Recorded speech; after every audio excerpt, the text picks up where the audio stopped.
Hello, in this video I want to show you how to set up parental controls on a 40-inch TCL Roku TV.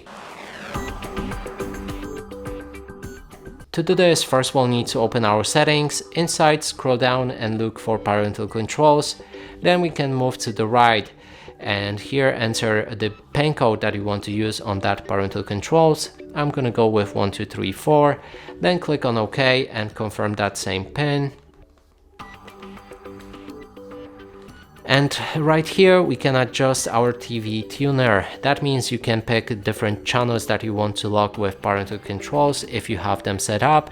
Sadly, I don't have them, so I can't show you exactly on how to do it, but if you click on Setup Live TV, you will see the list of all channels that you have.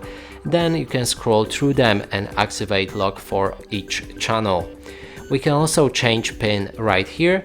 And we can also reset parental controls, that means disable them, by clicking on the play pause button 3 times when hovering over that option. And that's it for this video. Hope you like it. Please consider subscribing to our channel, leave a like and a comment below.